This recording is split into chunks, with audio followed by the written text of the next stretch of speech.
What is up, everybody? It's Sam, and we are back with another episode of Pessimistic at Best, the podcast. I have returning guest on the pod, Collin. Hi, everybody. And brand new guest, Silly Goose. Silly Goose, any zingers for the crowd? Say something. Yeah, nothing. Next time. No He's just thoughts. warming up, folks. Look how empty that head is. Give him a sec. This is actually an incredible bag. It is an incredible bag. He is a purse. He is a purse. I actually, this year, this past month, I rounded out. I have one bag of every color in the rainbow. Wow, do you really? I do. That's actually very impressive. Yeah. I wanted to do like a little, we have a friend, Evan, who Yes. Oh, yes. like has so many great photos of all of our friends and their amazing senses of style. Wherevs. Shout out. Wherevs. Wherevs? Wherevs? Wherevs. Wherevs. I want to do something a little akin to that of like, I need to get like a picture of all of them together or something. Totally. And of course, that's Silly a good Goose personal is my style king there. pick. Yeah. It would be a good one. Yeah. I want to be like a short one because I think in terms of clothes, Sure. I just got clothes. I don't have well, like, as someone who wears scrubs all day, I think I understand. that is true. The break that I have to the scrubs are t-shirts that say Rush right here. Totally. So I think I'm a little bit of a plain Jane in terms of clothes. That's why you spike it up with the specs. Exactly. I got like watches, glasses, funny bag, accessories. accessories. That makes sense, honestly. And I'm okay with that. Yeah. I think we're lucky to have friends that have like such great dynamic style. You being one of them. Oh my God, thank you. I won't say no. Another one of my friends, Lily Hansen, Meg Delaney, Britt Bush, all of them. Style queens. Thrifty stuff. Like you're guilty of this. I am. Oh my God, where did you get this? Some piece of shit thrift store in Hawabaka, Wisconsin. You'll never have the same. AKA, don't bother asking. It's mine. I have the last one in existence. Literally. Boo. I'm also so guilty of being like, oh my God, I got it on sale. Oh my God. Midwestern. Yes. I don't think I mean, it's not that I can't be that. I just think it's a lot of effort for me to commit to that. Yeah. I get a lot of like imposter syndrome. Like I'll put on like a very slay outfit. And Do I'll you be really? Like, that's interesting. Yes, I do. Like I'll wear an outfit and then I'll like walk around and get ready in it. And then I don't know. I'll realize, oh, wait a minute. I feel a little funny in this. So then it would I always downgrade. Yeah. I did that today. Like I wasn't wearing a t-shirt before I came here. Totally. But like at 2 minutes before my lift showed up on my parents' place, I was like, no, I don't want to wear this. We've got to change. And then I changed from like a normal purse and fun shirt to normal shirt. Silly Goose. Silly Goose. Anything? What'd you call me? Don't worry about it. It's okay. It's okay. See, I actually do the opposite where like right before I'm about to leave the house, I never feel like I'm dressed up enough. Ooh, but I think that's maybe better. I mean, especially if you have the clothes to dress it up. Fair. I feel like it would be worse to feel like you're underdressed and you actually can't elevate even further. Right. No, and I think, I mean, I love a heel, so I'm constantly wearing a heel even when it actually makes no sense to wear heels. When does it not make sense? There have been times when I went to Europe with my mother, all I brought was heels, and all we were walking on was the most rickety cobblestone you've literally ever seen in your life. Yes. Like we're breaking ankles out here, baby. Yeah, the ancient roads. Yes. Of like it's not even like stepping stones. It's just rocks. We were like walking up and down the hills of Lisbon, Portugal, and like literally just like piles of rocks. do you wear like when it comes to heels, what's your max walkable length or height of a heel. I will say I feel like I'm a well-trained heel girl because I wear them so often that they actually don't faze me. I usually like last the longest at a wedding and keeping my heels on, that type of thing. Oh, you aren't even a flip-flop girl. No, we're that's keeping impressive. them on. That's committing to the bit. And I feel like I usually go for chunky because obviously you can last longer in that. Sure, less likely to break an ankle in a chunky. For sure. Yep. And I feel like I aim for like 2 to 3 inches usually. That's fair. Yeah, nothing crazy. That's nothing crazy. I do have a lot of friends that have like their thing is like, it doesn't matter if it's a boot, it doesn't matter if it's like an open toe, a pump. It is this big, and at least this tall. I know the skinny ones will get you, and I will say they are the friends who always end up in boots. Totally. Yeah, totally. So yeah, there is sort of a correlation going on there. Yeah, the cause and effect may be at play. Which I will say, upon moving here too, I have just felt so much more like I can experiment with my clothes. Because in Madison, it kind of depends on where you are. I feel like because it's a college town, it lends itself towards being casual, but also the girlies do love to get dressed up. They do. But nothing like here. Like in Madison, everyone dresses the same. Sure. It's much more, it's a college town, so everyone is... You want to fit in. Yeah, you want to fit in, which means whatever the vibe is, like athleisure. Right. Or I think a few years, like...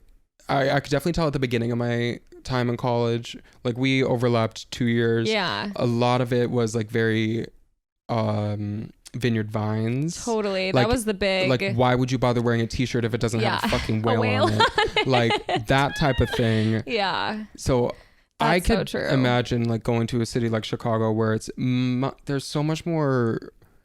there's much more of like a myriad of ways to dress. I feel like people do a lot more self-expression here. Like you're very much more like projecting what you want versus trying to like match everybody else. Oh, exactly. And I think I tread that line in certain ways. Totally. Like, again, I may aim for a little more of like a basic outfit. Sure. But then I find ways to those have accessories, baby. Accessories. I have... How many pairs of glasses do I have? Every time I see you, you're wearing a new pair. I like that I can switch it up. It's like, why just change an earring when you can change a complete lens and like have that suit a different outfit? I've got 2 wire aviators. I have a tortoise shell. I've got 2 plastic ones, including these. Then I have my work glasses. And do you wear the same pair to work? Yes, pretty consistently? That one I wear the same pair to work because with these ones they can hang a little bit. Sure. And if I'm like hanging over a patient's, sorry, let me paint the picture. This is a patient's dick. If I am hanging over it like this, I don't want my glasses to be like... You can't be touching the down tip. Here. No. No. They should... Objectively, I don't think that would be appropriate. Yeah. And also...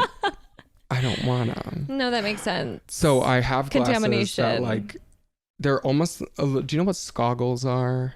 Oh, they have like a. Yes, they're connected. They're not connected, but they are like bent purposely around the crown of my head so that they purposely don't move. Okay. Work friendly. Exactly. And then I think I've got 3 other pairs. So I almost have 10 pairs. Sometimes I wear fake glasses. I actually sat on my last 2 pairs, so I don't have them anymore.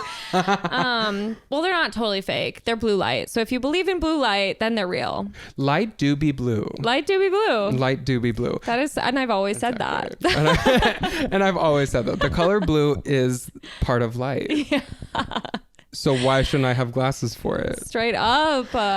They're also just like the sneakiest way to not wear makeup when you're on your Zoom calls. Oh, absolutely. Simple, really. I had 1 pair of blue light glasses while I was working nights. Yeah. And I was in nursing school before I got prescriptions. Yeah.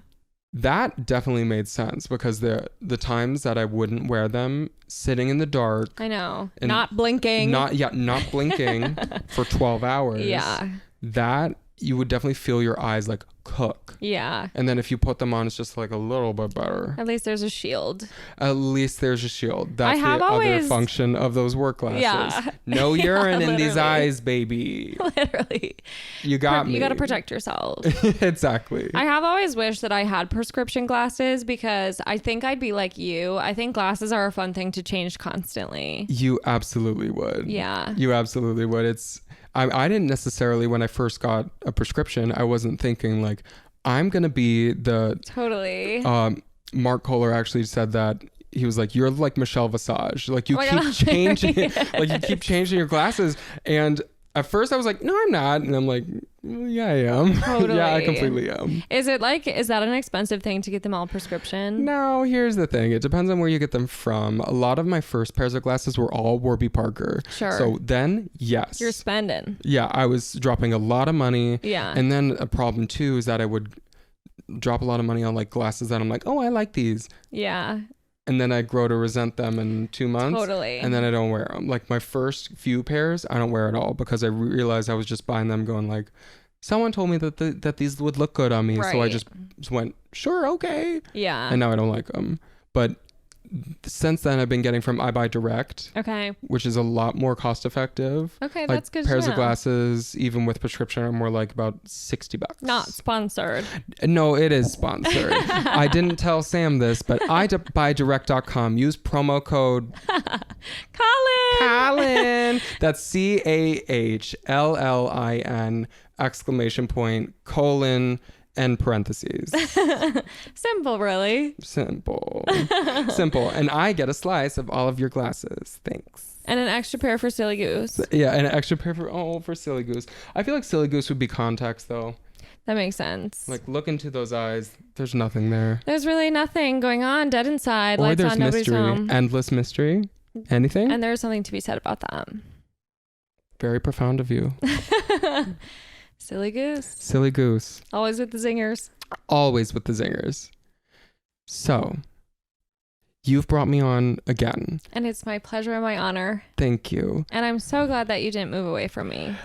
Not yet. Didn't move away. So, let's talk about moving. Let's. So, here's what at least was happening. Here's what my August was. Totally. We had talked a little bit about this, but... my lease was ending September 1st, which is tomorrow. Literally. It's tomorrow. At the time of recording. Yeah, August is nearly done now. Summer is dead and gone. Summer's dead and gone.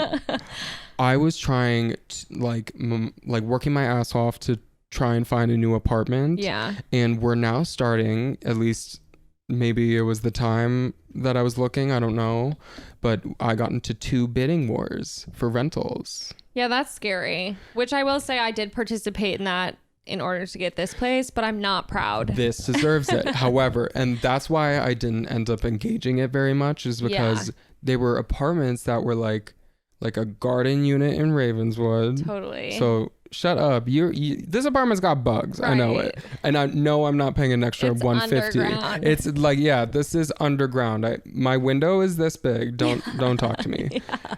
And the other one was a very meh apartment above like a Cleaners in Uptown. Okay. So both of those, it wasn't going to be a forever apartment anyway. It's just everybody looking? Apparently. But those were the ones I actually got to see. Sure. And wanted to sign. There were multiple other ones that I was teed up to tour, but it was signed before I could even see it. Mm-hmm. So housing was very much like, you fucking thought. Yeah, literally. And sorry about it if any of my coworkers hear this, but I don't like my job. And that will happen. Happen. Rush, if you're listening, I don't like my job. I'm so sorry. And he said it. And I said that. So, housing, not working. Job, not working. For sure. So, I have managed to address both of those things in one fell swoop by engaging in travel contract. Yeah. So about to make bank, baby. About to make some shmoney. The plan was originally like a grand move. Yeah. Like I'm gonna go to New York, I'm gonna go to California, and I'm gonna leave Chicago behind. Totally. Now that I've had a month to kind of sober up and realize that it's maybe not that attainable yet to do that right now, I also kind of thought more about why I would be doing that. Yeah. And maybe it would be kind of more of a crutch. Sure. Like, does that solve problems? Completely uprooting your life and flipping it over? I don't know. It puts a Band-Aid over some. I will say I think it does solve some. It depends on the problems. It depends on the problem. If the problem truly is like, if I had been in Chicago for like going on a decade, and I feel like I really had exhausted everything, totally, then maybe, But I have only been in Chicago since October 2021. Yeah.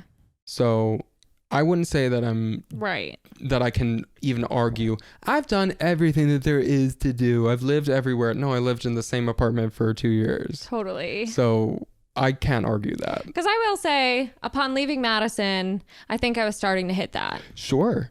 But I had been in Madison since I was 8. Right.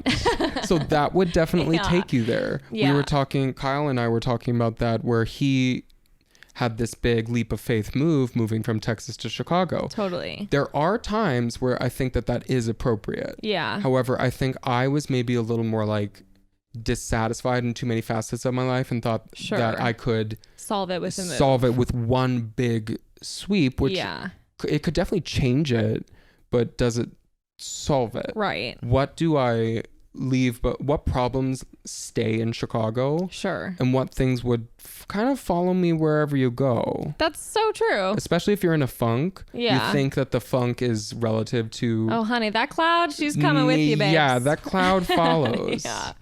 That cloud follows. I think that was definitely a big motivator in me wanting to GTFO. Yeah. Was being in a funk. I understand that. I've been there. Oh, yeah. Totally. What was your last funk?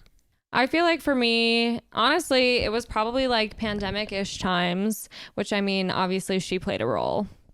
But I wouldn't say, so this is interesting because I think a move did kind of come out of it upon moving to Chicago. Mm-hmm. We kind of had plans to move pre-pandemic too. And then obviously like that whole thing happened and we were like, now is not the time. You're not going to make new friends. No, just having the plan is not really enough. It's not. Even wanting it. Yeah. Even doing everything that you can to make it happen. Right. Is actually not enough. Right. That's just how the world is. And like we stayed and it wasn't even so much, I think for me, it wasn't even just like Madison. But quite literally almost all of my friends had moved away at that point. Sure. So, and I still had like coworkers and people that I was friendly with, but like none of my like super close friends. None of your core people. Yeah. I mean, you had Zoe and even they were gone. Yeah, they were gone. Yeah. And it wasn't even like they were on the other side of the globe. Right. But it just mattered enough that they weren't there. Right. And like Milwaukee, that's the thing. I was going to Milwaukee like every other weekend. Yeah. And so I was like, okay, like I think I need something. But I also feel like, I mean, I don't know. I think even pandemic times, like James and I were living together and we were never leaving the house. And so like that put a strain on our relationship. Plus we were essentially living in a studio apartment. We did survive that though. Ooh, yeah. If you can live through that, if you can live through living on top of each other every day. And never leaving the fucking house. Yes. Never leaving the fucking house. Taking your hot girl walk. Literally just to put a little distance, keep serotonin soaking around in your noggin. Yeah, then you have to do that. Yeah. But that I think is a good example of what a move can solve. Yes. Is a true change of both space, because if we haven't talked about it enough on the pod, this apartment's amazing. I think so too. And it's worth every penny. Yeah. But necessarily there also is a scenario where you guys move to Chicago, get this great apartment, and you're still in the funk. Right. But that also proves to show that the funk is not relative to where you are. It's really or even your job, because I think didn't you kept the same job? Well, I will say I actually... Or did you change? I also had a funk due to my last job. And those things were all kind of happening at the same time. My last job, I really liked that job for a long time. I was actually there for like 2.5 years. and it was a great experience, and I'm still so thankful for it. But my boss and I very much disagreed in terms of like politics, and I think it was during a very polarizing time. Absolutely. Trump was president. Politics may prove to be still forever polarizing. If it wasn't before Trump and everything, it will remain that way. I think so too. Probably. And it was also because it was one of those things where like going into the job, I could kind of see some of those like, you know, I wouldn't even know if I would have called them red flags at the time. Maybe like yellow, orange. Sure. Yeah. Something you're like, I don't love that. Right. But I don't think it's... But it's work. Yeah, but how is it going to affect me? And little did I know. And it proves to affect you. It really does. Especially over time, that yellow fades to orange. Oh my God, it gets bright fucking red. Gets sunburned. Burning hot. Burning lava hot. And so it was very much time to leave. And it was actually at a salon in the Madison area. And like, there was kind of like everyone left. And I was like, okay, it's time to go. Like when everyone's going, there's a sign there. You gotta head out. I do worry about, because I am about to, so I'm living at home right now. I'm gonna get a little contract local in Illinois. So I'm living at home, change the job, change where I'm living. Right. But complete change. Right. I need to find out if this cloud is going to follow and linger. Totally. To really understand exactly what the cloud is. That makes sense. Because it could be subjective to... You feel like you don't know yet. No, I don't think I know yet. I've dealt with a few clouds. I mean, sometimes they come, sometimes they go. But if it's if it's a recurring thing, then it's not really gonna matter where you are. That's very true. Because it may be a part of you. Yeah. That you're predisposed to the same stuff. Like for me, I definitely think it's like loneliness. Totally. And definitely, now that I've thought about it, moving somewhere that I wouldn't have anybody would be a fun challenge for me, because I'm incredibly sociable. Like I can meet new people. You are so good at meeting new people. I can meet new people. That's not the problem. However, if it doesn't fill my cup enough, then I'm gonna feel it, and then it'll be there, and I'll have to reckon with it. Yeah. Well, and in my experience, like meeting new people and forming deeper relationships with people are two very different things. Incredibly different. Yeah. And I agree. I think I'm that type of person where I can meet new people. I can have all these friends in all these circles. Right. But if none of them know me, and if I don't really know them, then it doesn't really do the trick. Of course. And maybe most people are like that. Some people aren't. Some people are true butterflies. Where some people love bouncing around. Not to say surface friendships, but like a little bit. Yeah, but it doesn't need to. If they have their 2 or 3 anchors, right, and they have like a small militia of friends across all of Chicago. Yeah, then that's good enough for some people. But I honestly think I need to figure out what type I am. Yeah, and if I were to completely uproot my life and go to a city where I don't have anybody, where one of the cities I was considering was Portland, another one was San Francisco, where I really pretty much don't know a soul. Yeah. That would probably wouldn't solve those problems, if that is the problem. Well, and I think that's good of you to recognize, because honestly, I think sometimes it seems like this magical fix to go somewhere new, and you have this idea that everything will fall into place. And it's not to say that it wouldn't necessarily. Or that it can't, Yeah. Or how long that would take. Right. Because honestly, I kind of feel like some of that is what happened to me here. Just through sheer luck. And Grace Ferrello. and Grace Ferrello. Shout out to Grace Ferrello for being the glue that made this entire straight up militia of friends. That's my Chicago militia right there. That's our militia. She's my mafia we boss. Don't have guns, we have goose purses, literally. Slay. But that is a fair thing. It's easier to land in a catcher's mitt than hope that the descent will just work out. That's so true. And you could fall completely on your face. Yeah. And that doesn't mean that you can't get back up, but it does mean that the transition is going to be even harder. Yeah. And maybe I'm not built for it right now. Totally. Don't know. Well, and I do think it's hard if it's already, maybe coming from that place of like you have a cloud or you're working through something. Like I think if you were feeling like $1 million and you were like, I want to move to Portland where I know nobody. $1 million and bored. Yeah. Then yes. Then maybe then. Yes. But I think I had such a infatuation with that idea. Sure. And it's not that I can't do it. It's just that maybe the time is not right now. That's fair. The contract is going to be for about 3 months. Mm-hmm. So who knows where I could be on the end of that. I could be, you know what? I am ready to go. Totally. And then I could make that decision. I think there was also, that's true too, because then it's more, I actually think that's really nice because then you have the time to actually make up your mind versus I feel like you were also working against the clock because your lease was up. Oh, absolutely. That was definitely a big factor with it is definitely new, dissatisfied with the conditions of my job. Right. And don't have anywhere to live. Right. So time was up. Right. Time was of the essence and it was up. So definitely made sense to want to figure that out. Yeah. But that doesn't give you the answers. Yeah. It definitely makes the choice for you, which I think is easy to do. Right. It is easy to say, no, I don't know. I don't know what kind of nurse I want to be. Yeah. I don't know where I want to live, the person I want to be, all of that. Yeah. And a new place could provide that answer. But again, if we're talking about the funk, if we're talking about the cloud can still follow and it could still be a barrier. Right. Even if I go to like another place I was considering was New York and I have cousins there, I have friends there. So even in a scenario where like you had the catcher's mitt that is Grace Ferrolo to help have a smooth descent in Chicago, that still also could have, in another world, it could have proved to be like I've got familiar faces, but I don't have those connections. Yeah.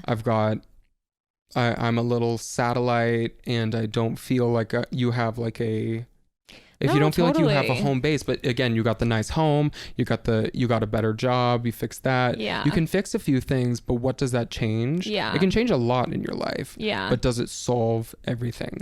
Well, and I think too, in my instance, I will say, I didn't necessarily know how much Grace and I would hang out upon moving here. No. Because I knew that she already had such like she's been here literally since school. Mm-hmm. So I knew she had such a community and I wasn't necessarily expecting to like dive right in. Right. Or like she's just the kind of person who envelopes everyone. She's the type of person to bring people in. But if she wasn't that type of person and if you guys didn't have that type of connection that could have withstanded, the pandemic, because that definitely changes friendships. Oh my God, yeah. B, moving into a new place that doesn't being back in the same city. Exactly, being back in the same city. Does that make that transition automatically easier? Right. There's no guarantee. No. So that definitely could have proved to have happened. Thankfully, it didn't. Yeah. And now you're about 1 year in. Mm-hmm. Any regrets or anything that you could have done differently?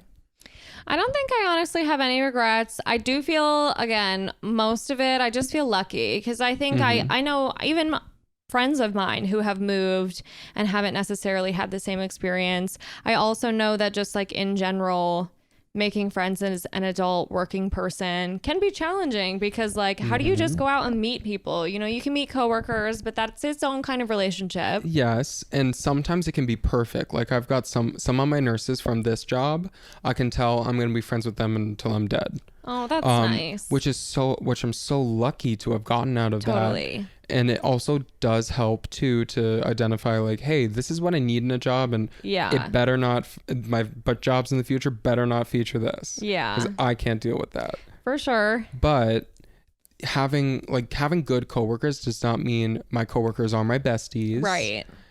And in the capitalist world, it consumes a lot of your life. Yeah, but you don't have to. You aren't even guaranteed that it can fulfill you in those ways. Definitely not. Socially, personally, spiritually, all of those things could land partial credit. Mm-hmm. And then what do you have? You got to figure out another way to find people. Right. We're not in school anymore. I mean, there are adult clubs. Yeah. But you could do a rec sport. You could do a rec sport. My worst fear. You could do a rec sport, and you could serve cunt. Literally, like we did We're on the cheer squad from the sidelines. Literally. Shout out to the water boys. As we are meant to be. as we're meant to be. I'm a sidelines girly through and through. Absolutely. No, I only touch balls at work. Hilarious. with gloves on. Legally. But you have opportunities like that. Yeah. But it's hard to maybe like try and find something new like that. Like you have to seek it out. Yeah, like did Grace play volleyball? Right. Like when she was younger? I don't know. Right. But it doesn't matter because you can still try something new like that. But you have to have that on your radar and how to find it. Yeah. And I think maybe that is something that I didn't challenge myself to do while I was in Chicago. Sure. Is not a sports girly, so that wouldn't make sense. Literally same. But did I have that opportunity, or did I pursue something to be like, how do I find people that do what I like to do, and I can find a way to do it with them? Right. You gotta pick up a fucking hobby. It's so hard. I gotta pick up a hobby. And I got a few, so maybe that is something that I need to challenge myself with doing. But I think taking a step away and being in the suburbs can maybe kind of help you understand what's missing. Yeah. Because you're not amongst all the familiar faces, all the familiar people. Not in your usual environment. Right. But you have the opportunity to kind of like, if you're at home, you need to pick up a hobby. Yeah. Like that's how we got through the pandemic. Totally. So I think I need to take that time to remind myself, what do you like to do? Yeah. What is missing? Mm-hmm. And that arrow could point back to Chicago. I think I am so lucky to have people like you and Grace, Kyle, and Silly Goose. Who will be here regardless. But I think I need to understand where I lie within that timeline. Yeah. Like I am 2 years in. Totally. Can't say I've done it all. Sure. If I actually haven't done it. If I haven't challenged myself. Yeah. So I think I need to find ways to remind myself of what's most important and what needs to be done on my part. Sure. Because it's not, because no one's going to do it for you. We love a self-aware king. Well, sometimes you've got friends who join the rec league. Totally. And bring in everybody else into the fold, whether you're literally on the court or not. True. That's true. But I don't think that that's a good strategy to... No, you can't count on it. You can't rely on it. No, to fulfill it. Yeah. Yeah. And maybe it's easier to do when you have a partner that you know that you guys are like... And I will say, going to do that together. I think that's another reason why moving here was a little bit easier of a choice, was because I was doing it with somebody. Totally. I think it's very brave to move to a new place alone. Yeah. And I think I'm brave enough to do it. I think you are too. But the question is, it's not that you like have the chutzpah to do it. Right. Like no one's really questioned your braveness. It's more like, are you doing it for the right reasons? Right. What am I trying to run away from? Yeah. Am I running away from like having too much history? Sure. But also Chicago's big. It is big. And I only lived in, like I said, one apartment, one neighborhood. So like what could moving to a completely different neighborhood, right, getting a completely different job, what could that do?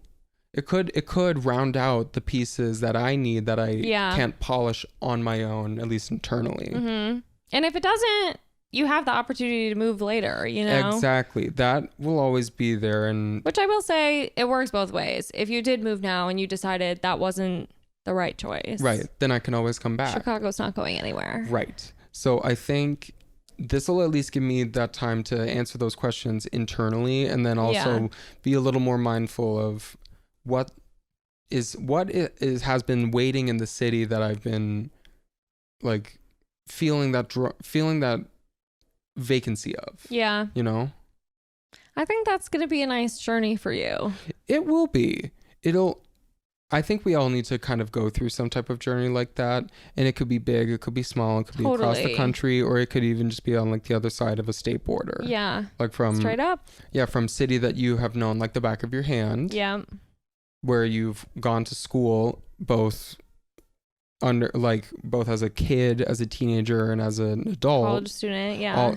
All of that mm-hmm. can definitely help you understand. Yeah, I know Madison. Yeah. I know everything about it. Every little nook and cranny. I know every nook and cranny.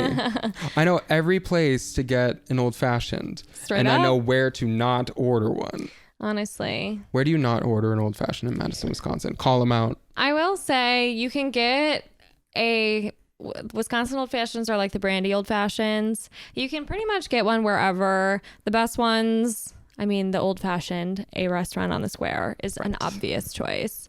You can actually get a really good old fashioned at Tipsy Cow, which is kind of more of like Lean's pub / dive bar. Sure. Doesn't always know what it wants to be. That I like in a bar. I like that you can kind of tread a line between, is this towny? Right. It's not. It's definitely local people, because you wouldn't be in that bar if you didn't live there. But there are some people who are Madison natives. Yes. And there are some people who are literally just passing through visiting for school. Yeah. I will say too, I think every single bar in Madison could be considered towny, depending on the day. Probably. Even the ones that don't want to be. You know, if you kind of look around and people are wearing flannel, you're like, okay. And you're like, okay, I get this. Yeah. Yeah, I know you. I don't know you, but I know you. Exactly. Yeah. But yeah, no, I mean, I think I love Madison. So I feel like that was an important thing of it too. Like we left on good terms. Absolutely. Your parents are still there. Yeah. James's parents just moved, but did they stay in Madison? They're like on the outskirts. They're really not far. I mean, Madison's pretty small, so. Sure. And they're, even if they're adjacent, it's, you have so much still there. Yeah. So that it's there when you want it. And frankly, I've been going there too much recently. I need a little bit of a break. Oh man. I mean, with how long my parents have been in the suburbs, like Chicago will always be here. Totally. Like my parents are not moving anywhere else. I know that. My grandparents are in the same suburb that my parents are in.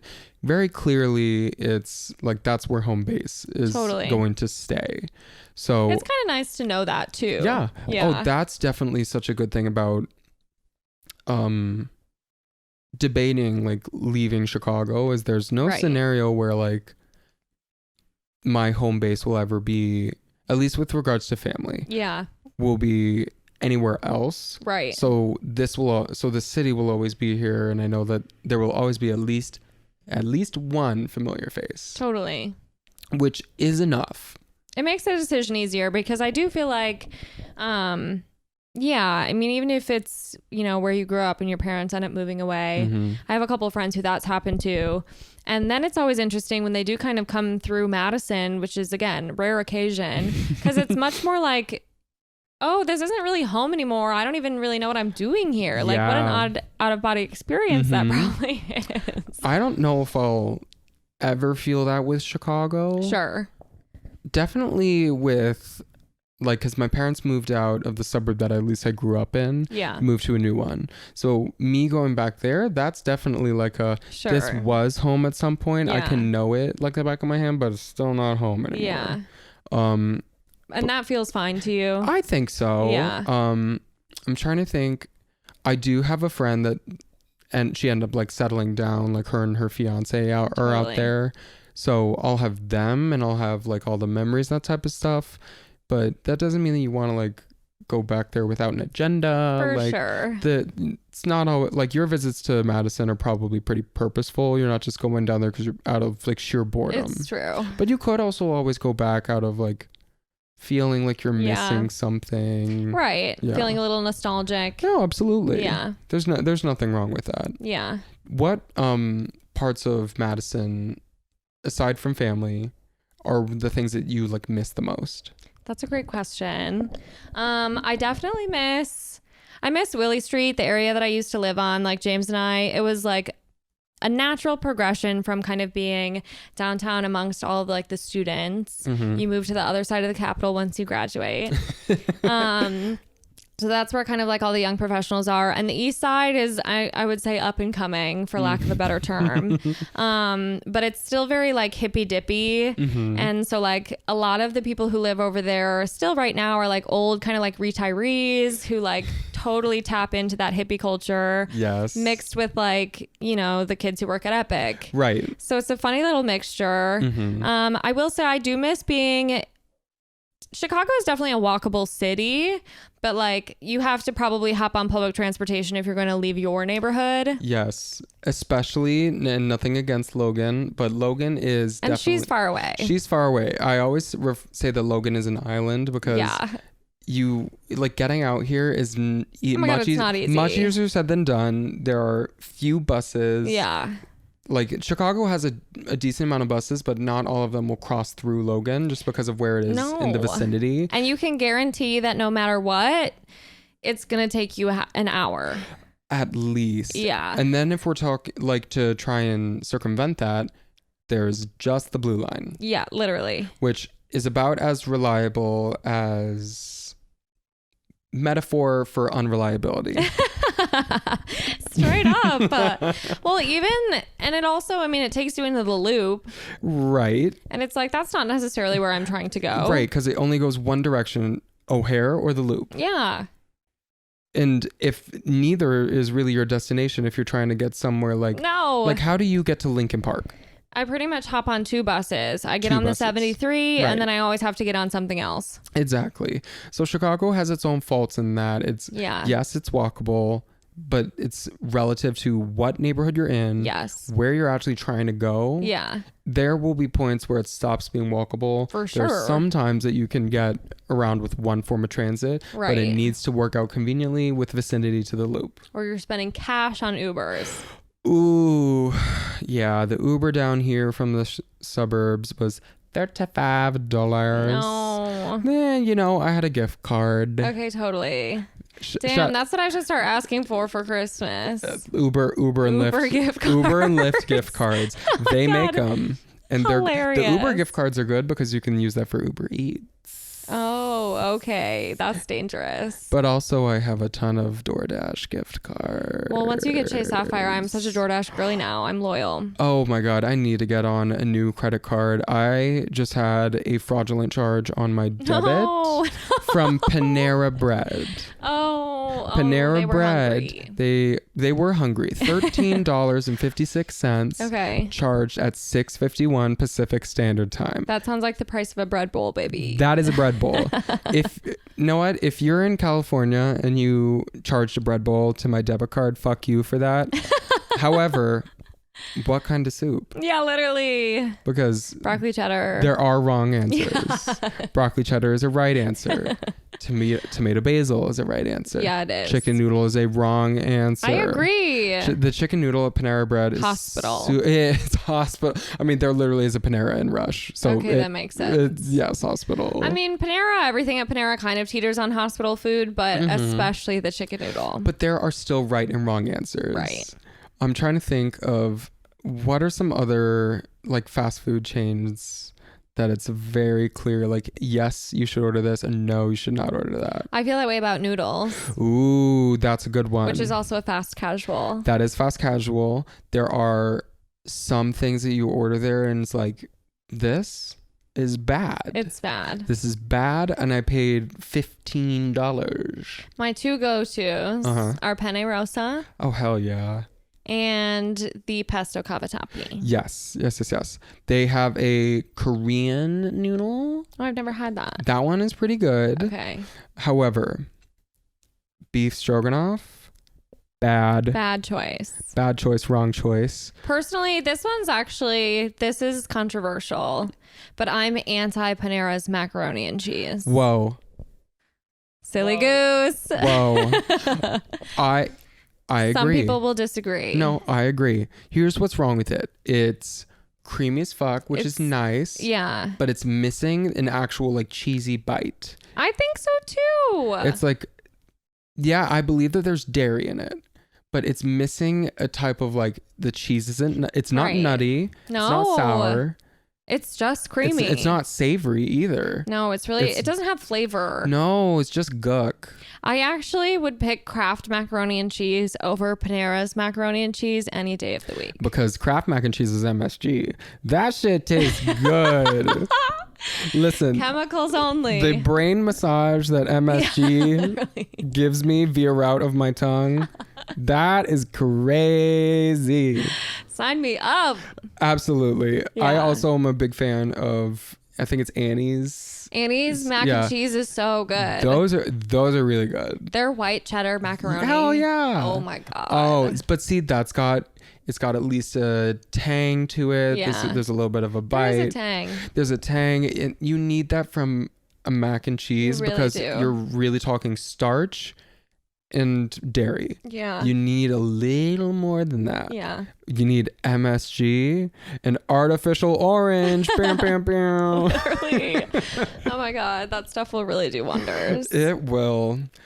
So back to funks. Yes. What gets you out of when you have like the little funks, not the full like Collin existential life crisis, quarter life crisis. On the verge of changing your entire life. On the verge of changing your entire life. We're talking the little clouds. Sure. The ones that you just like wake up and you're like, God damn it. Oh my God, great question. You should start a podcast. Ooh. We should start a podcast like we'll call it Funk It Up or something. Oh my God. Funk It Up with special guest host Silly Goose. Silly Goose. I would listen. No, but that's a good question. The little funks, when they come and they go, what helps fix them? I think the easiest solution, but the one that I feel like I resort to dead last, is literally going outside. Ooh. Which I also say that as someone who works from home. I spend a lot of fucking time in this apartment. Bet. I'm definitely not going out inside often enough. I'm also probably not getting enough vitamin D. Even with the Chicago summer, you're not getting literally enough. But yeah, like even like today, for example, stressful work day, and I like stepped out on the back porch and I was like, oh my God, so this is what it feels like to be alive. Right. My ancestors used to breathe oxygen instead of sitting on Microsoft Teams. Yeah, literally. Getting all these stupid ass notifications. No, straight up. Yeah. And I also feel like, I mean, definitely exercise, which again, boring answer. And I hate that it's accurate, but moving your body really does wonders. Let's talk about that. So the two things that you said are very much like therapeutic for your body. Yeah. When like I'm saying that as a very sedative person. Physiologically, humans, like before the 9-to-5 remote work grind, we hunted and gathered outside. They didn't even have inside because they didn't have a home. They didn't have, all they had was mud hut. They didn't have the remote work from the remote work from home space. They didn't have laptops. Not even Starbucks. No Starbies. So moving your body. Yeah. And challenging yourself with like actually using your muscles, especially if you're not doing that. Clearly, there's a theme going on here. There's a theme going on there, and it's just stuff that your body's like, please. I'm supposed to be doing this. Yeah. I have muscles because I'm supposed to be moving. Yes. And I don't know, we were like made for the elements, but we've managed to figure a way out to. We close them all out, but we have these gorgeous windows. Gorgeous windows, my God! And let's talk about these windows. So. These are very nice windows that you have to pay for. Literally. Every single month, you have to say, okay, I want to keep the windows. Yeah, we'd love to keep the windows. And to work to keep the windows, you have to do 9 to 5 remote job, which means you also, to compensate, have to get out of the apartment and not just open the window. Right. Well, these windows are openable though. Not all of them are. Some apartments in Chicago, you get like a nice bay window like this, and it's like this is shut. Yeah, this is ornamental, painted shut. Just for looking. Yeah, this is just for looking. And you know what these glasses are for? Reading, not looking. Reading. So scholarly. So scholarly. Reading, partially eaten books. Did you guys not talk? You guys talked about Twilight, but you didn't talk about how one of the books is like not on. Chewed to bits. What are you doing, Loca? Literally. Now where have you been? No, straight up. That book actually, literally in the same summer, I don't know what was going on with my dog. I think this is actually around the time she got stomach cancer, so she was going through something. But she ate my Twilight book and she ate my Naked palette that we all had when we were like 15. Well, okay. And I still have it. Okay, so there are a few Naked palettes. Yeah. Are we talking about the Naked? It's like it's the news and neutrals? Or which earlier one? Than that. Ooh, oh my God. Ancient urban decay lore. Yeah, Ancient Artifact. Yeah, literally. Put that in the Met. Literally. Like this chewed on. Ancient Caucasian woman. Yeah. A Caucasian woman. A relic from the past. A relic from the past. 2011. It's the brown suede one. Yeah. You know the one. Yeah. I don't remember her name, but I do remember seeing it because that was the one that girls would bring in their Vera Bradley Vera Bradley school bag. The Urban Decay palette would be in there. Okay, clocked. Literally. Gotcha, bitch. That's so funny. Oh my God. Guilty as charged. I want a museum of things that's when do I want it to start? I want to say maybe about 2004, 2005. Okay. And I want it to end at like years. 2018. Okay, yeah. So I wanted to include some crazy shit happened in there. Cringy shit. So I'm sensing, this is coming from the female's perspective, yoga pants. Yes. Yoga pants. Some Aeropostale. Yes. Pre-wrap. Yeah. Oh my God. Pre-wrap. Lots of pre-wrap. Plenty. Pre-wrap aplenty. Pre-wrap aplenty. Honestly, that should be the name of the podcast. Really. Oh my God. Okay. What else? Like camis. Remember when everyone wore camis under their shirts? Layered camis. Multiple camis. And they would all have, so you would always tug it down so it would show out of your shirt, but then you tugged it in the same place all the time. So mine always had holes on the sides. Oh my God. They were wear and tear. Literally. Wear and tear. Okay. What else? There has to be more from the era. I'm tapping into some really specific years. Yes. Makeup wise, I feel like there are definitely a few mascaras that are part of that. Oh, oh my God, it's pink and green. That's not Great Lash or... Yes, it's a Maybelline. It's a Maybelline It's product. a Maybelline. Yes, one of those. I think a Kylie Jenner lip kit is also in there because I feel like that, I mean, it's on the tail end of that, but it also is still within that. Into. Yes, we grew into that, and I think I want that museum to have that type of trajectory. Like I like that. Like it's like a dozen. The girls are getting lip injections. Yes, like a dozen. A dozen years of so many trends that none of them have really aged. I could see someone with a Vera Bradley bag. I don't think that's like butt ugly. Unfortunately, I did bring one home to Madison last weekend. That's not wrong. I packed all my belongings in there and threw her over my back. That's not wrong. Thank you for saying But I do that. think it is. It's like a time capsule. It is. Because it had this insane growth, and that's what everything was. A chokehold. Yes, in that era. Everything was this thing that no one knew about, and then everybody knew about, needed to have, and within 5 years kind of meant nothing. Yeah, 100%. Yeah, either lost sentimental value, right, or is completely insignificant. Or like when we all had Longchamps. Yes. That was an era. Yes. I think Birks have managed to be something that would fit in that Yes. But also still has they've stayed relevant. Stayed relevant, and I think that they deserve like a Hall of Fame. They really of the do. things that survived that era, had their crazy peak of Long like lasting. what the like people going up to their parents going like, I need Birkenstocks, and your parents are like, what the fuck are those? Yeah. Same with like Uggs. Yeah. Oh my god. Uggs had a harder falling out, but they are coming back. They are coming back because I think Uggs finally realized that they're like, okay, they're the sentimental value. Yeah.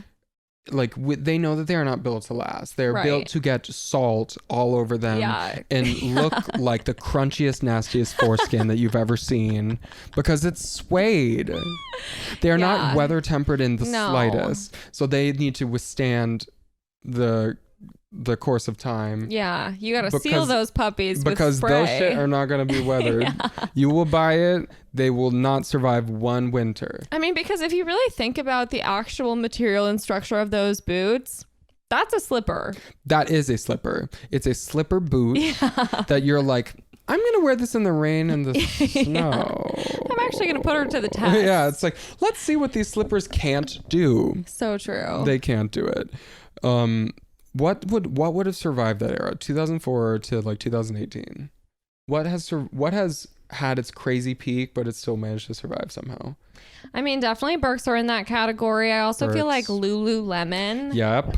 She's lasted. She has lasted. Yoga pants, that's a little subjective. If we're talking like pink yoga pants where they're like all black. Right. And they've got like that giant waistband with like a pink zebra print. Right. Sorry, she didn't make it. You are the weakest link. Goodbye.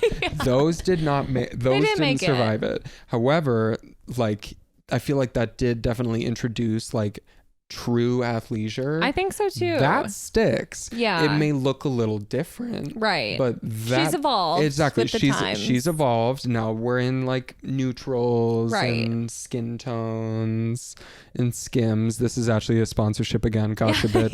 2 for 2. Kim wishes. DM'd me and she was like, hey fag. I'm like, what do you want? How'd you get this number? Who do you know here? Who do you know here? And she's like, can we talk about my stretchy pants that are $300? Let's talk about them. Are they actually that expensive? I actually don't know anything about them. I've only perused the site a couple of times. They are expensive, though I will say I feel mostly neutral about the Kardashians. They are business women first and foremost, and I do admire that. Yep. However, everyone that I know who has purchased their products, honestly, people do ride or die for Skims. Like she really did something. Skims are good American. Yeah. Also really good. I think that they are smart business women because they've managed to figure out that they're like, okay, like the TV show, yeah, that'll always be there, but I need my little gig on the side. We're making side hustles. Yeah, we're all in our side hustles. Yeah. Silly Goose is my side hustle. And I love that and for sponsorships you on your podcast, which is your side hustle. What was I just about to? I remember. So you mentioned that like Skims are super expensive. What is your I splurge on this? Like, it's expensive, but you do it anyway. See, for me, I feel like it's actually vintage clothes. And I feel like the loophole there for me is that I'm shopping at vintage. So it's secondhand. So like if I were to buy it normal priced, however many years ago, it would cost me an arm and a leg. Oh, absolutely. Absolutely. And it depends on... So kind of a little trick. Yeah, depending on the item. That makes sense. What's yours? What's mine? I don't really do that with skincare. That's not something that I consistently do. Fair. Because I don't do self-care, period. Oh my God, hilarious. Really? Because you actually have beautiful skin. I do have beautiful skin. You're just one of those lucky ones. I just drink a lot of water. Okay, that makes sense. And I have a lot of existential dread, which causes me to sweat. Okay, what do I splurge on? I feel like I would say glasses. Okay. I would say like glasses. I'm kind of like, yes, I know that this is expensive. And accessories. And accessories. Silly Goose. This bitch was not expensive. I mean, yeah, you can kind of see it in her eyes. You can you can see it in my eyes too. Not very expensive. I would say I would say like accessories. Yeah. That type of thing. I'm like, yeah, I know that this is expensive, but like it's ornamental and I like to ornament myself. And I will say, I feel like with glasses, you can actually tell the difference when you do go cheap. Like, those bitches are breaking. Ooh, they are breaking. Yeah. But that's part of the gig is like, I buy a cheap pair. I know that they are made to break. Sure. And that's okay. Especially if you're swapping them out a lot, because I will say then you probably don't want to go expensive every time. No. I made that mistake of like going for all these warpy pairs that a few of them I'm kind of like, why did I buy these? Like, I look like a dumbass when I put these on. Like, when I first bought them, I'm like, ooh, I look like a professor. And when I put them on now, I'm like, I look like an old man. For sure. But sometimes you do need to kind of learn what suits you and what doesn't. I agree. That's definitely, I think, where it's trial and error. It's trial and error, and that is also with age. You start to understand what your style is and what your style isn't. Yeah. Sometimes there aren't hard limits. I think you're really good with, like, you have a lot of silhouettes, you have a lot of different pieces. You don't have like a set style in the sense of like, this can't, like, you're more so like, this can't be me, right? Rather than I know what works for me and it's like 4 things. That's true. I feel like I definitely have like, I have a vibe, but yeah, I don't stick to like a specific style or genre, or even like a dress code within that. Yeah, like you definitely put on an outfit that helps you. It helps create like an image, like it creates a vibe, but it's not exactly an attire that's like Sam and the same old bum. Well, like, and I like to kind of mix and match. I think that's what's so fun about style to me, is like pairing 2 things that a normal person would see those and be like, oh, I would never ever be able to wear those together. Right. But you're not one of those crazy people in Brooklyn and Bushwick that's wearing like a bra on the outside of a men's button-up shirt with like pink yoga pants with the zebra print. No, we're keeping it. We're using the clothes as they were intended. Exactly. Using the clothes as they're intended, but still managing to kind of think outside the box and be a little thrifty with it too. Exactly. Because you're adopting other people's style. Like literally this was their article of clothing. And you're like, nah, I know how to dress this up. I'm going to wear these with some fucking cowboy, wear these with some cowgirl boots. You know me too well. And I'm going to do like a funky tote, and then you're like creating something more personal. Yeah. Even if it literally wasn't yours to begin with. No, for sure. And I think that's like my favorite part about, I think clothes are a great way to do self-expression, because 1, I can't do my makeup. 2, I'm constantly changing my hair, so we can't count on that kind of being the thing. Ooh, but it still is. It is. It still is. It may not be it may not be like your true north of consistency, like me, where the buzz ain't going anywhere. And I kind of love that you have that, and that's like your anchor now. That is my anchor. It's like you can change all these accessories. You can put on a silly little goose bag. Okay, you're really not saying much here.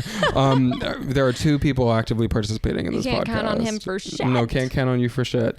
But I can count on, like, I honestly feel like since I've started doing the consistent thing of like buzz cut, like always feel that will always be there regardless of whatever I'm wearing. It makes me feel a little bit almost like a Polly Pocket, sure, or like some type of other fashion doll that we had like growing up. Like you can change all these outfits, but the base thing is literally not going to same. That's not going anywhere. Totally. Yeah.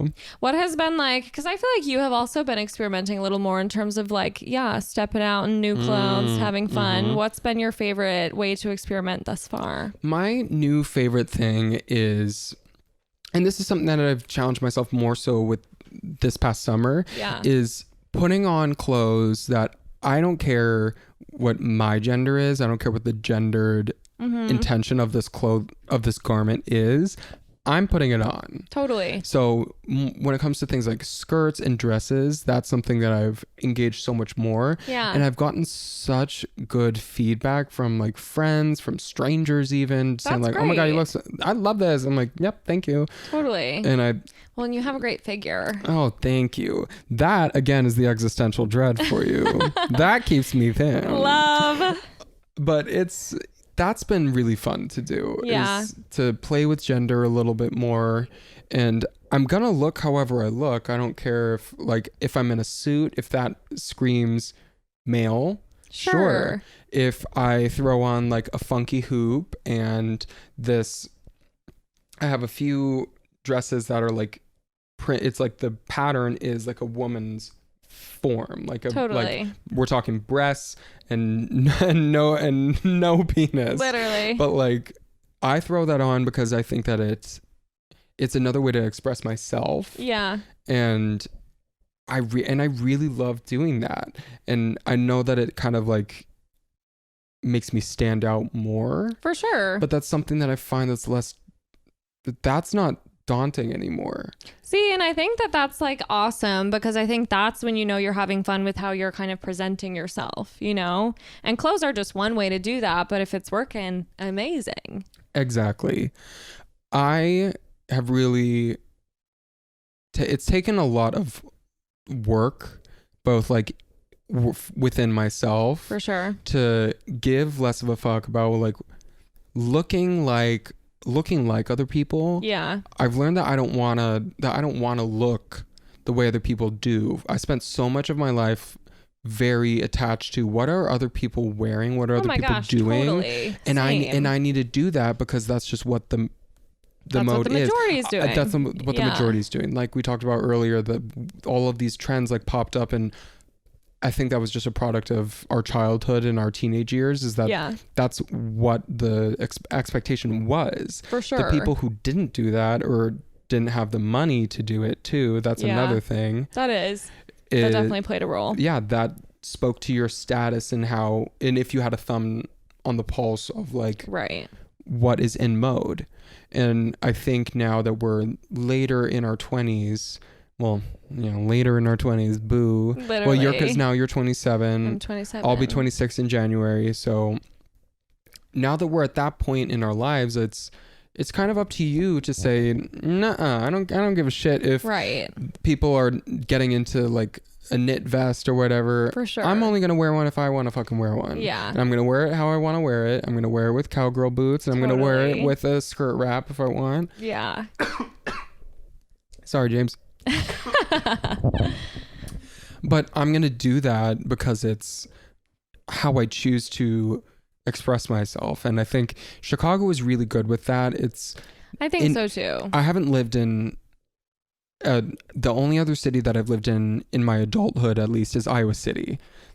Comparing the two, definitely, I mean, I wasn't really doing the buzz there. Sure. I definitely wouldn't be challenging myself to really push the limit of like, what do I want to look like, and how does that like foster Collin? Right. Like, what does that do for Collin? Right, your whole identity. The whole identity. Yeah. And I think that we have the luxury of doing that now because we're outside of college, where the whole point is that you're you're a Badger, is that you're a Hawkeye. You want to... Because, it's so much more of like a communal identity versus now I can just be Sam. Exactly. You can just be Sam, and Sam wears what she wants. She finds the pieces.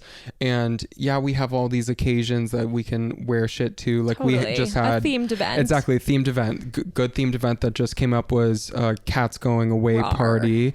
Rar. Incredible theme. The vibe was like leopard print, red, black, leather, sexy leather, evening wear. Yes. And everyone got a good take on what to do with that. What did you wear for that?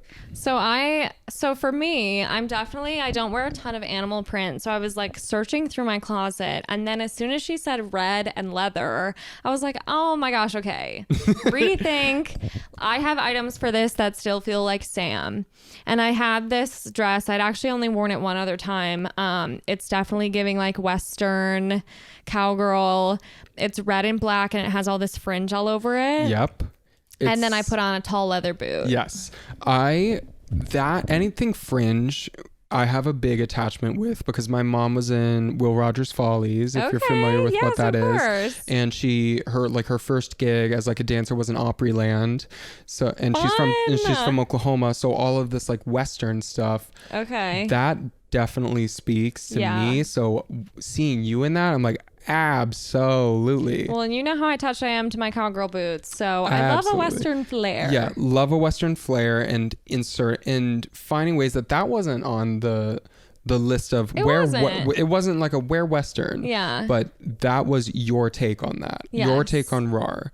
I went to, because another thing that I've gotten into is like cropping shit, like anything that I feel like, which is really fun, which is a lot of fun, getting that little fabric pizza cutter and going like, and it's such a good way to like rework pieces you wouldn't normally wear. Exactly. I took a women's one piece from Target, leopard print, and I managed to turn it into this like twist tied like bikini top, and I just wore that with some like fun pants, and simple, really. Exactly, a simple thing.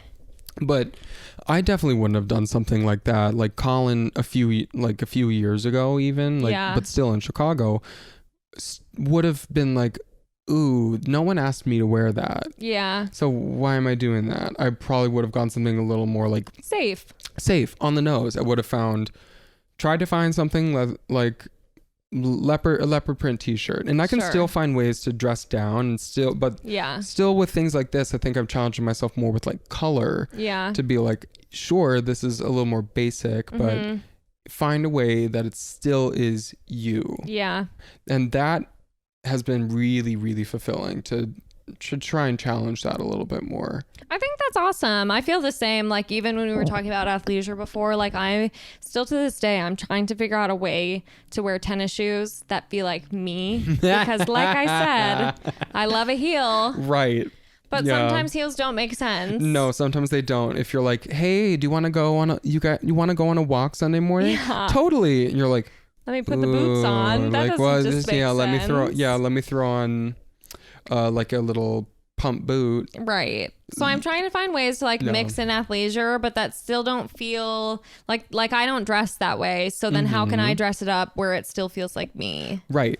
And I think that at least where we are in fashion, there's so much that is referential. Yeah. Is that if you throw on like bike shorts and one of these, it's like, that's Princess Diana. Right. But still, it's not the wrong choice, and that is athleisure. Yeah. In a way. In its own right. It is. So I appreciate that we're at a point with fashion where it doesn't matter really what decade you're referencing. I think so unless we're talking about 2010s.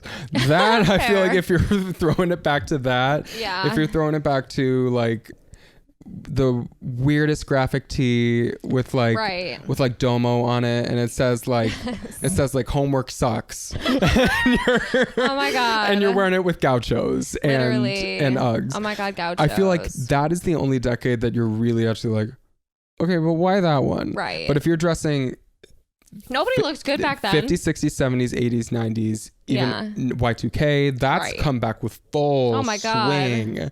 Especially I've definitely leaned into that with my stupid ass tank tops that I just put rhinestones on. Oh my god. I do kind of love that you've gotten into rhinestones. That's another thing that I've gotten into is I bought a pack of rhinestones, 2,000. Total. Oh my god, 2,000 count of rhinestones, and a giant ass toothpaste tube size of E6000.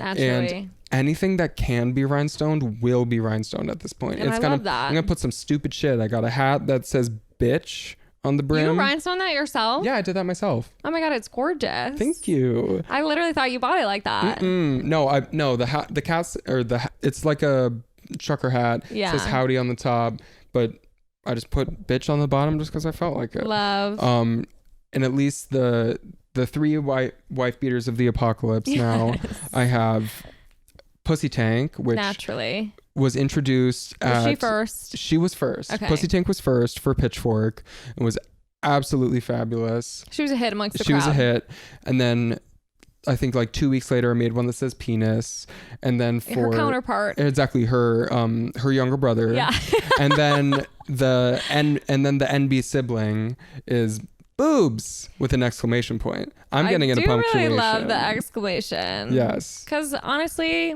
It is. It's not just boobs. It's not. It's boobs. No. Well, because if it's just boobs, then it's like those bracelets they used to say, like, oh my God, I heart boobs. Yeah. I heart boobies.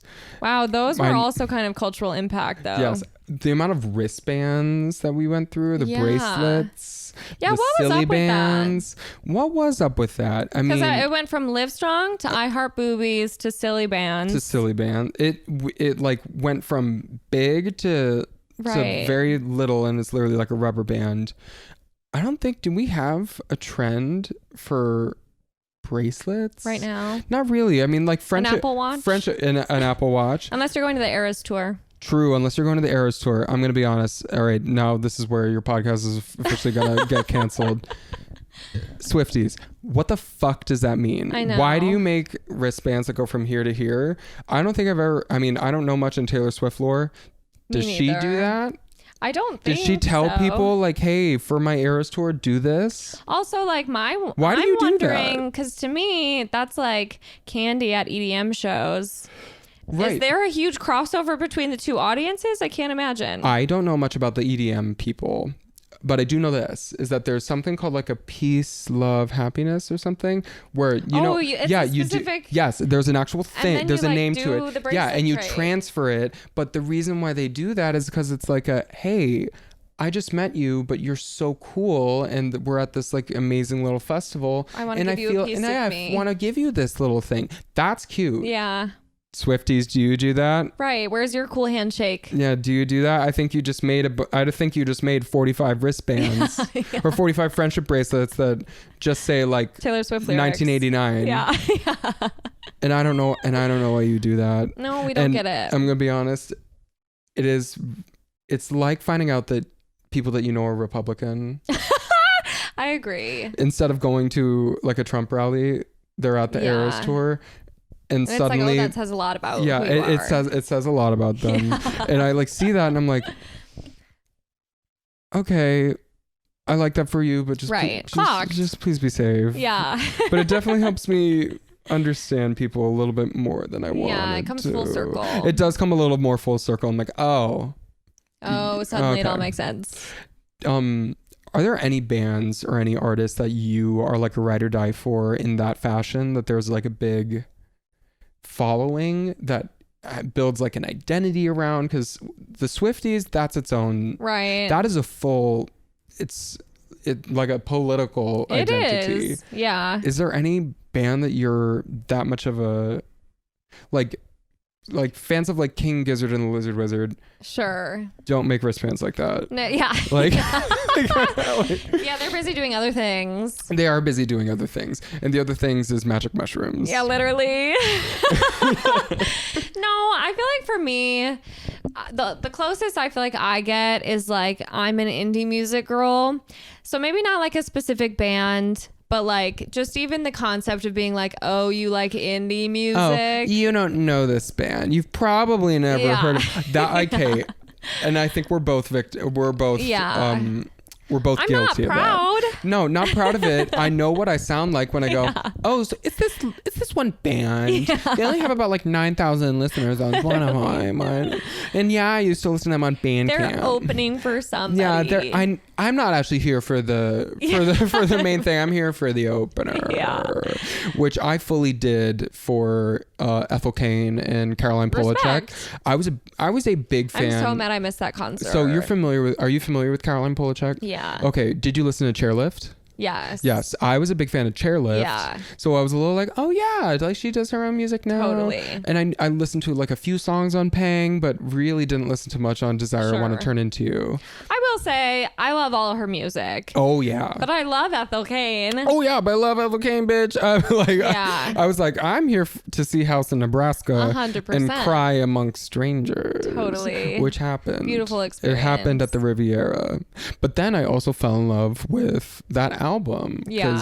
You didn't get to see Caroline when she was here. Do you know anything about like her at least this tour? She has this giant backdrop and there are all these projected like visuals for each song. They're all incredibly different and it helps me understand the song better. Sure. It definitely helps because she's a very enigmatic like type of artist. 100%. She's a lot like Wise Blood like that. Yeah. That you may listen to the song, but you may not actually like get what it's about. Yeah, but that's really she gets interesting. to deliver it in such a way that's so clear.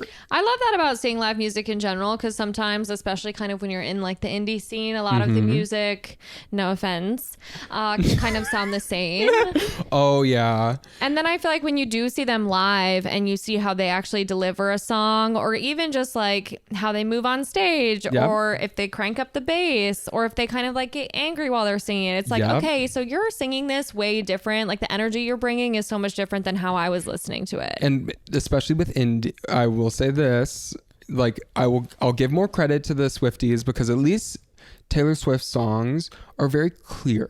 They are. It's like this. That girl spells it out for you. Yeah, it's like, this is about a breakup. This is about a bad breakup, and I feel this way about the breakup. Yes. There are a lot more indie songs where they keep you guessing, babes. Grungy man, woman, and be whatever into a microphone being like, looking out the garage, like I've got a bag of Cheetos, like and there are so many moods that could be. Exactly. It's like what this could be the happiest bag of Cheetos. This could be the saddest bag of Cheetos. Exactly. It's like I don't understand the bag of Cheetos, let alone the song. Are we crying into the Cheetos? Exactly. Or are we like lighting the Cheeto on fire and smoking it like it's a cigarette?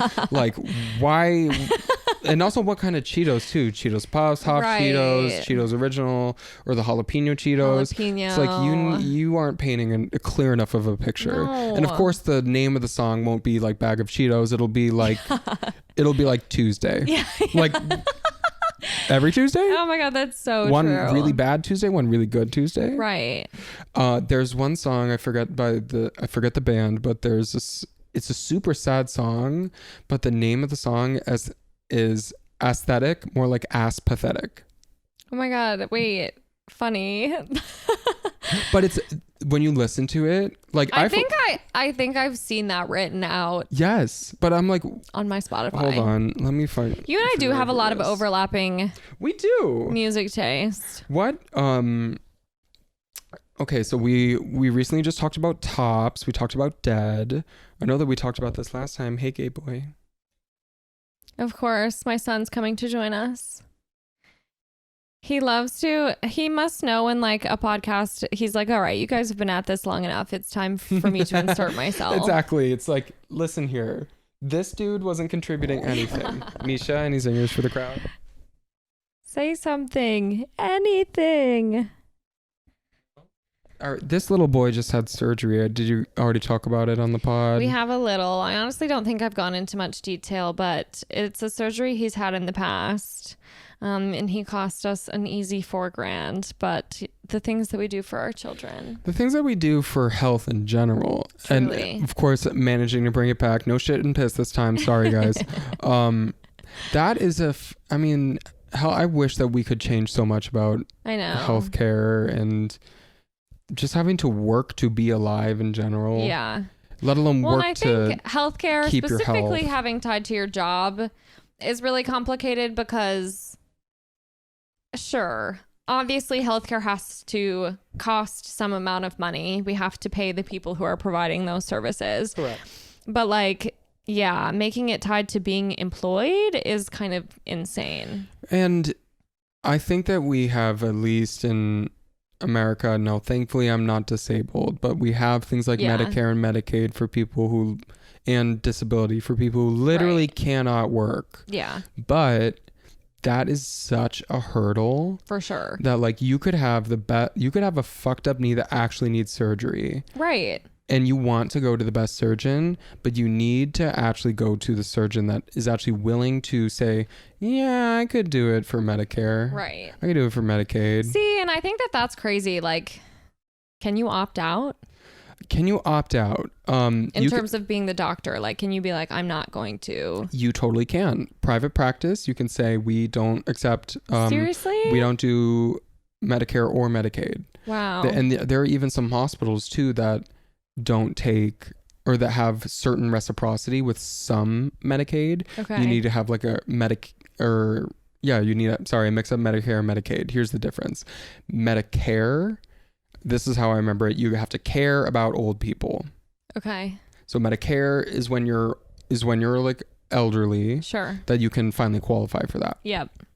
Medicaid is what we have if you are low income. Okay. And you can't afford private insurance and you don't have the means of getting it or paying for it through your employer. Okay.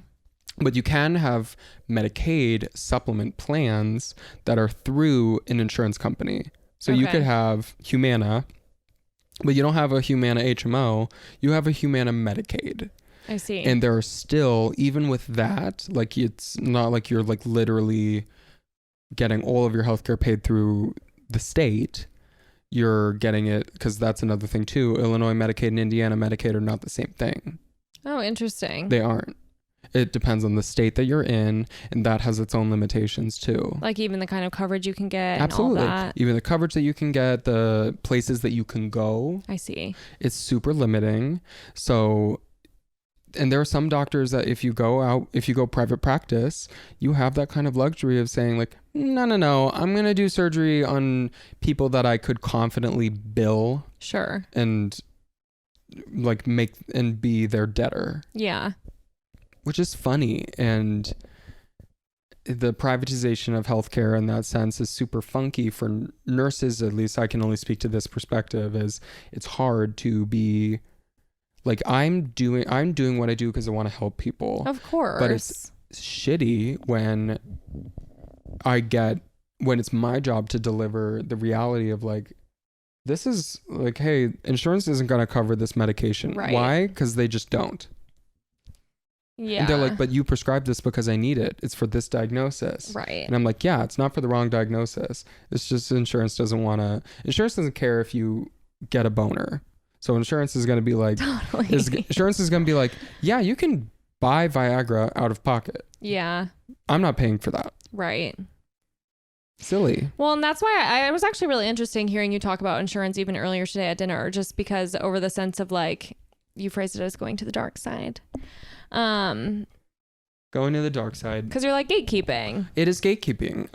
There are this specific type of scan that we want to give people. It's called a PET scan. I don't know if I ever talked to you about that. Sure. So a PET scan, essentially what it is they put a radiograph in your body and they look all over the place for high amounts of cell growth and cell turnover, specifically in the context of cancer. This is like, hey, where's the cancer? Okay. This scan is invaluable because it can really help determine like if you can do another round of radiation. Sure. If you can do chemo for this. It's really informative on where your cancer is. Like, yeah, we know it's bladder cancer. Sure. But it's not just gonna grow in your bladder if it doesn't want to. It'll hop a ride in your lymph node and it'll start to grow or the big one too is breast cancer. Yeah. It's not like your boobs grow so big that you die. Yeah. That's not what... Wouldn't that be something? That's not what breast cancer is. But the problem is that these PET scans are so hard. There's so much red tape. Sure. And for some patients, we've gotten pushback from insurance that they're like, no, the PSA level, which detects like prostate cancer, needs to keep going up. Okay. So they're like, no, you need to buy more time to prove that the cancer is back with a vengeance. Oh, I see. For us to actually say, okay, now you can get the scan, so now we can figure out where it is in your body. Yeah, that's really interesting. Even especially for patients that are like post-op, we remove your prostate, you shouldn't have prostate anymore. Mm-hmm. But the PSA says, no, you still got prostate cells growing. You're not supposed to.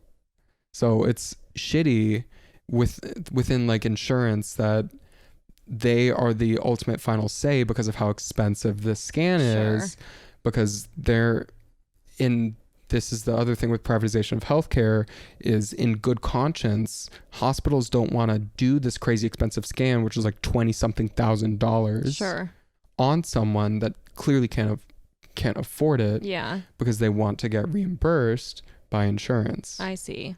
So they're not going to do it. It becomes such a game. Yeah, they're not going to do it. And I get patients that are on the phone with me. I have a phone call that sticks in my mind of a wife her husband had prostate cancer, had his prostate removed, and his PSA is up. It shouldn't be there at all. It should basically be 0. Sure. And if it's above like 0.2 at that point. It's like, no, it's back. Okay. And she was sobbing to me on the phone, like, I'll pay out of pocket. And it was my job to be like, I believe you. Yeah. However, they're still not going to do it. Yeah. That is really shitty.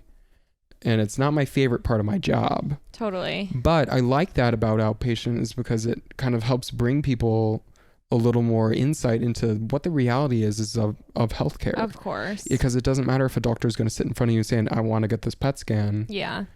If you aren't aware of just how many barriers there are. Sure. Into why you can't actually just get it tomorrow. Sure. It's not just the availability of an appointment. Right. Would you say, because I know obviously you've had ups and downs so far in your career, as everyone does, like healthcare is long game for you. You like it? Healthcare is long game for me, not because because I don't like the climate of it, but I do like that it helps people. For sure. I could, like, just like anybody, and I know that I was like, when I texted Sam, I was like, what are we going to talk about? I was like, well, we could talk about death. Literally. Even anyone that's listening right now, either one of us, any of us can die any day. Truly. One of us could be crossing the street, get clipped by a car, and that's it. Or one of us could be, we're young and we're healthy for now, and in 5 years that can change. Right. But I want the confidence of knowing that I at least helped people in some way, even if it's simple stuff like help man get boner pill or like whatever. And we love that for him. We love that for him. Get bricked up, dude. Doing God's work. Exactly. Doing God's work, but not sex work. Technically. Walking that very thin line between medical professional and sex guru. And I actually love that. I love that for me. But I would still stick through it because I want to have the confidence that I at least help people, but not that that's the only way to get fulfillment from what you do. We have so many friends that are creatives, and that makes sense too because they're helping this world which is so full of adversity, and they're bringing this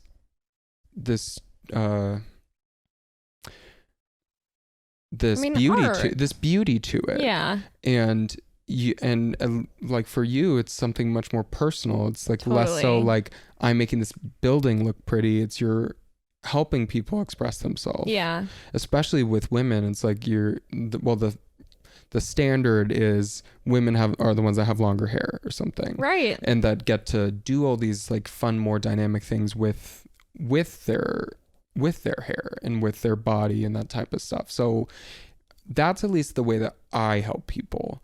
But if I were to leave healthcare, I would want to still find a job that I think is about people in some way. At the core. I think I'm a people person, and that it just happened to be that I'm a nerd and I like human fizz. For sure. No, that makes total sense to me. I actually think of like marketing in a really similar way to the way that you think of like, nursing. Because on the one hand, am I playing into the system? Am I selling people things? Am I like, right, moving the capitalism needle along? Right. Totally. I don't think that there's there are very few roles that exist that aren't doing that outside of that world. Yes, like so few. It's very, very few, and on top of that, it's the system we live in. Yeah, it's the system that we live in, and there are only so many roles that you could possibly assume, right, to do that. But and for me, like you find a way to do it. The stuff that I'm marketing. Like for me, the hair industry has like a special little place in my heart where like at least I believe in it, and like I do see the impact that it has on people, even if it's maybe a little bit vain. Your personal appearance matters. Feeling good in your body, your skin, your haircut, whatever it is, right, makes a difference. Your haircut, your hair color, having a healthy body, having a healthy body. Yeah, you only get one life. Truly, okay, you only get one life that you know about at the given time. So true. Whether you believe in reincarnation or not. Truth. This is your body. This is your life. Mm-hmm. So what are you going to do with it? And mic drop. So what are you going to do with it? And I want to at least help people through that.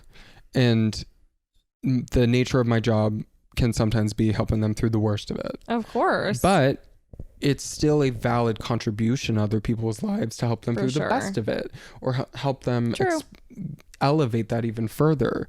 Like, my mom dyes her hair. It's always been something that has been a big part of her identity, and it's not something that's going away. Totally. And if everyone just kind of said, well, that doesn't actually matter. Right.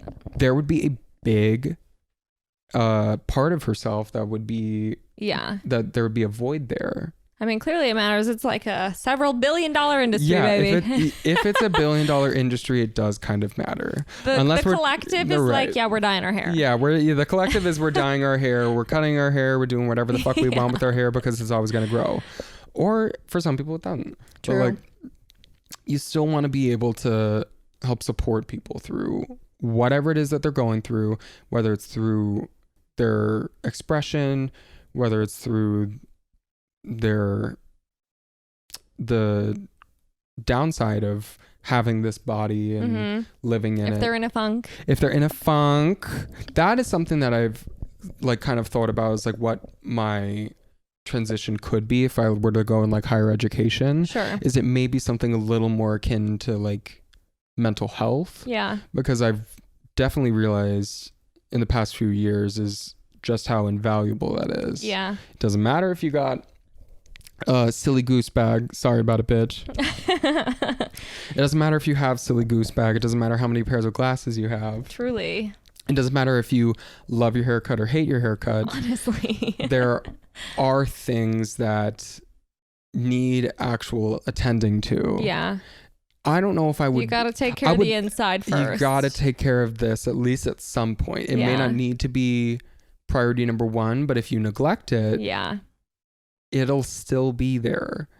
It doesn't matter what cool outfit you got on. It doesn't matter. That can bring a lot of serotonin, but at least that outfit has to come off because you have to wash it. Yeah, so true. Because bitches be stinky. Literally. But it's hard to assume that role in like helping people through mental health if you also don't have perfect mental health yourself. I think, which nobody does, which is why I find that career to just be so unbelievably fascinating, because I can't imagine absorbing everybody else's, absorbing funk. Their trauma, absorbing their own funk, not having that impact me. I don't know and I can figure this out in a little bit of time. Again, I don't know when I'm going to die, but I can figure it out eventually. Come on in. He's back. Welcome back, Misha. Do you know who this is? Misha meets Silly Goose. Misha meets Silly Goose. Misha's looking at Silly Goose like, who are you? Oh my God, literally so funny. Oh. Are you guys going to kiss? Kiss. Oh.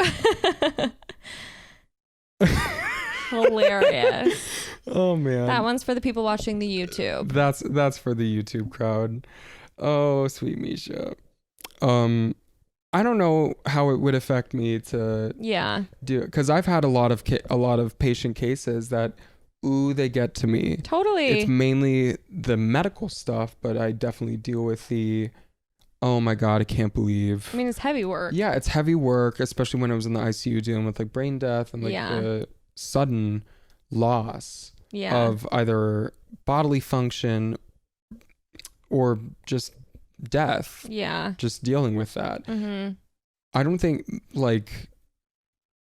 I can deal with things that are a little less solvable. Sure. Or a little less black and white. Like when someone's dying, they're dying because that's what we do. Right. We all are born in this world and we will all die. Yeah. So that at least is a little easier for me to understand. I don't know if I would have the right tool set to help someone grapple with things like eating disorders. Sure. Sexual assault. Yeah. Domestic violence. All of those things, because I don't have an answer. Right. And maybe the whole point of that type of mental health care and attending to them is not having an answer. Yeah. But I don't know how that would affect me. No, totally. Selfishly, I don't think that is something that I'm built to have those tools for. That makes sense. I'm a communicator. I love talking with people about it, but I don't know if what I would have would be something helpful. Yeah. I could definitely tell someone like I'm so sorry, that's like so fucked up, but they're not going to those resources because they need an apology. No, totally. They're going to that resource because they're like, how do I keep living? I will say sometimes I think they are using those resources because they need someone to listen. Oh yeah, absolutely. But they are looking for solutions too. That's definitely like, yeah. I think I could definitely do something with grief counseling. Totally. Because literally in your field right now, you're doing some of that anyways. Dude, it doesn't matter if the job description says urology ambulatory nurse. Right. Death is still in there. For sure. Death is still in there. But it's I wonder what that role would be like. Yeah. That would maybe be like, I don't have many aspirations when it comes to like nursing needs to involve X, Y, and Z. Sure. But I think that I could do that. Yeah. That could be something to explore. Do you have like it could be a pipe dream. It could be like I've thought about this for a while, or like maybe wouldn't it be cool if someday I could blank? Do you have anything like that, at least career aspirational? Yes and no. I feel like I go back and forth all the time. Like I love the field that I'm in. Sometimes I'm like, oh, I'm totally, participating in a capitalist society. Yeah. And marketing is fun. Also, sometimes like the social media of it all gets to me where I'm like, is this really healthy? Is this what I want to be doing? But there's such a give and take to all of that. I think I've thought about like how fun it would be to mix my love for vintage and like hosting events and music and kind of tie that all up into something. But I think it's really hard for me to put a finger on the pulse of like, do I have a dream career? Is work even what I want to be dreaming about? Ooh, that's a fair thing, because I'm that type of person where my work is definitely something that like fills me enough that it does do that. Yeah. But for some people it's not really that, and that's okay. It's for some people it's your art. It's what you do with your personal self, not your professional self. Well, and I always grew up thinking that like I definitely wanted to be a career woman. I feel like I grew up in the age of like Sex and the City. Ooh. And you saw Carrie Bradshaw doing her thing. Oh, yeah. And like very much journalism was that for me. Like I was like, oh, I want to be a writer. And then the kind of natural progression of like girls my age, I feel like that very much lent itself into like the marketing agency communications world in the digital age. Welcome to the digital age. Literally. For the people who are watching. For the people back home. Or also for the people who are listening. I think that still technically counts as the digital age. That's true. I don't think there's anything about this podcast that doesn't count as digital. No podcast pre-digital age. No. What did they do pre-digital age? What were their podcasts? Yeah, straight up. What, radio? Telling stories. Oh, yeah, campfire around stories. The fireplace. Yeah, doing a peace pipe. Yeah, I don't know. literally. Does this count as a peace pipe, Misha? Essentially. It's about as close as we can get. That's about as close as I can get to this dude.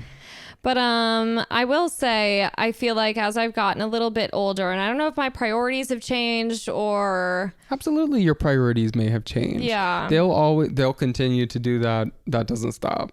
Well, and I think I've realized like I need such a balance to like work and life, where I don't think my career, as glamorous as it could possibly be, would ever give me all the things I want, because I love being able to have time to like, I love shutting my laptop at the end of the day and meeting up with friends and having time for community, or like even time to just spend with James or hang out at home with my cats. Like I need to be able to shut work off. I don't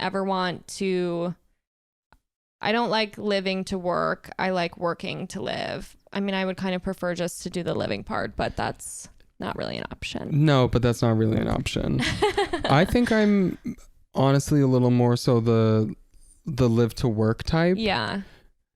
Which I actually feel like in a career like being a nurse, you sort of have to be, because one, it consumes so much of your physical body, your headspace, your actual time. Yeah, my actual time. That's something I think I appreciate about the work time is, and even in this next role with it being not patient facing at all, I'm probably not gonna talk with with a patient at all. If I may, it's literally just like Look at you getting a desk job. I know me getting a desk job, but at least that desk job, I know how that translates to the patient care. Of course. It's like, these aren't just names and birthdays. Yeah. These are actual people. This is actual care. And you've been on the other side of it. So I feel like that gives you more appreciation for like almost the administrative component. Absolutely. And I think maybe that could be part of it. But I just have had such shitty interactions with healthcare administrators that I think maybe being a nurse could help me be a better healthcare administrator. For sure. Or give that better insight. But I don't know what the future holds. Nobody knows what the future holds. They really don't. We talked about this a little bit, that it doesn't matter if you have all these like perfect plans. Oh my gosh. He can plan all day long. No, the universe will do what it will do. You could say that you were saving up all of the costs of Misha's healthcare. That was supposed to be going for like a trip for you and James. Yeah, or something fun. Something fun. Something not medical bill. Not a credit care account. But that's just how life goes. Yeah, that's how the cookie crumbles. That's how the cookie crumbles, and you just kind of need to be able to pivot with truly how things change. Which I think is something that you have proven to do. You're pivoting right now. I am definitely mid pivot. It may prove to be a total 180 pivot. It may be a full 360 pivot. We're not sure how far you're turning yet. No, I don't know. But I think that's okay. And that is okay. That was definitely something that when I didn't know where and I didn't know when, it was very encompassing. Yeah. That it, like, all of my time was going to thinking about, where am I supposed to be? What am I supposed to do? For sure. And you can spend a lot of time doing that. I think that there's productivity in that. I think so too. Definitely some self-discovery. But at the same time, eventually, like we said, you can plan all day, but the universe will like show you her signs. The universe will show you her signs. You could have the opportunity that role that you envisioned you could be interviewed and teed up for it. And then what if you don't get it? Right. What do you do then? Mm-hmm. You'll have to pivot again. You'll have to think a little more creatively. Which is also why you can't put all your eggs in one basket. No, you can't. Which I think that is something that I'll definitely learn with nursing, is that I can't put all of my eggs in that one basket, because then what if I want a fried egg and I ain't got any, straight up, bitch, and I don't got any eggs. And yours are all scrambled. Yeah. Life will scramble your eggs. Life literally will scramble whether they're in your fridge or they're in a frying pan. That is so true. Life will find a way to scramble them. Life will scramble your fucking eggs. Well, before we wrap up, I would literally love to do our little thought exercise. Did I make you do it last time? I can't remember. I don't remember anything. I don't even remember what I ate for breakfast this morning. Okay, fair. But I would love to do a thought exercise. Okay, so the thought exercise that I've been trying to do on every closeout of this podcast, because of course this is the Pessimistic at Best podcast, and we like to be like little negative Nancy's over here, is Rose and a Thorn. I'm sure you've done it. Oh, yes. Rose and a Thorn, peach in a pit. Yes. And we'll do it of today. Rose and a Thorn of today. And don't say this podcast, get creative. Okay. So let me think. A simple rose that I can think of is, I have my cousin's wedding coming up. Yes. And I bought a new suit. It's like it's powder blue. It was, oh my gosh, fun. It was a little expensive, but totally. It was one of those things that I was like, I want this. I want this for me. I'm going to feel good. I'm going to look good. It's worth it. You will be a vision in powder blue. That is a very good one. Here's my thorn. I had to get my fingerprints taken for the State of Oregon Board of Nursing. Okay, totally. And the dude who took my fingerprints, it was in this like shipping center. It just always happened to be like, it wasn't like a freestanding, we do fingerprints. Right. place of business, whatever. It can never be that simple. And that gentleman, I like knew that it was the right address, so I walk in there and I don't see anything in there, and I'm like, hi, I'm so sorry, I'm looking for blah blah blah place of fingerprinting. Am I in the right place? I know that it said it was next to the fitness center. And he says, yes, this is the right place. Can you pull up your email? And then I pull it up and he's like, do you see right there? You see that? That's where you are. This is this building. So you're here to get your fingerprints taken or what? Oh my God, so unnecessary. And also he held my hand the entire time, like thumb, of course. finger. As if you weren't... Like I wasn't capable of doing that. So that was another thing too, is I love people, but I also don't love like strangers just grabbing me and shit. And grabbing on your fingers. Yeah, gripping and grabbing on my fingers. So if you're the weird ginger man who did my fingerprints right here, this fingerprint, literally just because of the attitude, I don't think that that's really... some people have a shit day. I get it. I have shit days where I have a little less patience for my patients, but even then, I don't think I give people that type of whack attitude. Well, and I think at the end of the day, when you work in a job like that, where you are interfacing with people constantly, like, sure, have a million people probably come into that building and been like, I don't know where I am. Am I in the right place? Am I in the right spot? It's like... But the thing is, it's not going to stop just because you're giving them the attitude. Yeah. You could actually make their day and then probably bring that back up on your own self because you made them feel happy by just being like, oh my God, yes, you're in the right place, baby. Don't you worry. Some people aren't like that. Yeah. Some people are not geared with that in mind. Yeah.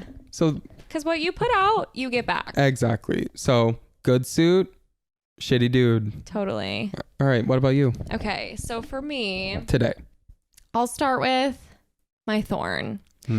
My thorn today was work. I am in the middle of a very busy season at work. It was incredibly stressful. And like literally every year for one of my clients, we do this giant hair competition on Instagram. Every year it is stressful. So like I know when this season is coming up that it's going to be insane. This year was no different. But nevertheless, I like spent the entire day, like this was one of those days where I barely touched grass. I really needed to go outside. I spent the entire day like hunched over my computer. It's also tedious work because you're checking to make sure that like every entrance Instagram handle is spelled correctly and it's the right person in the right city in the right state and all these things. Yep. And it's boring. It's not fun. Lots of mistakes are going to be made. And I was literally sitting on that couch over there. My back was hurting. I was just like in this horrible gremlin position. And I was like, okay, I need to stand up. I need to go outside, like shake it out. So I think there is more planning I can do next year in order to make that better. And I mean, no matter what happens, like it's crazy every year. So I knew that it was going to be nuts. I at least was prepared, but nevertheless, lots of back pain. So definitely a thorn. I would say my rose was my team at work handled it with such grace. I feel very lucky to manage the girls that I do.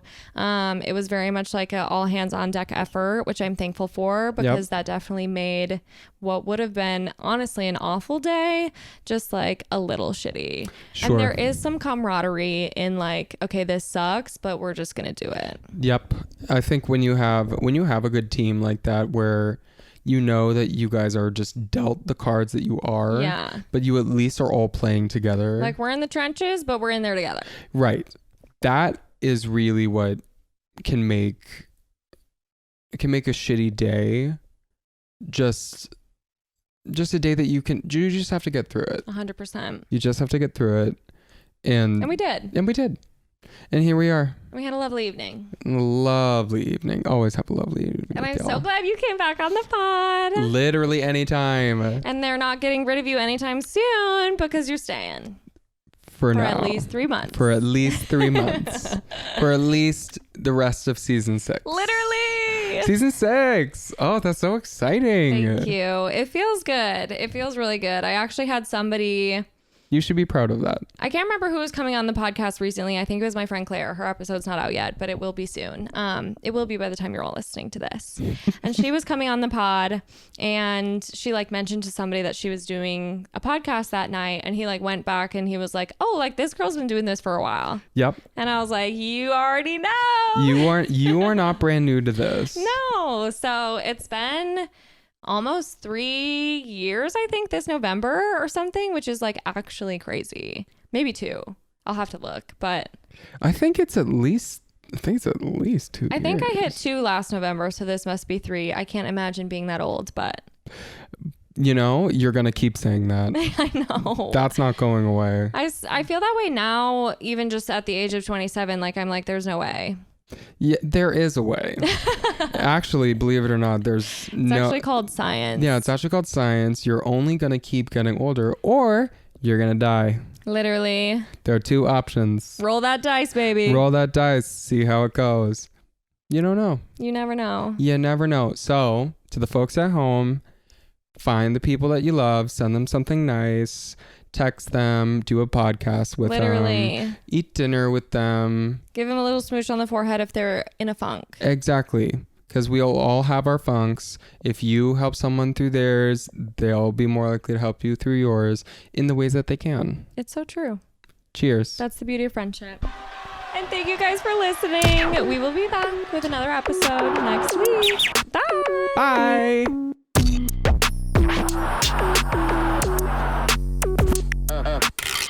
Another cathartic convo in the books.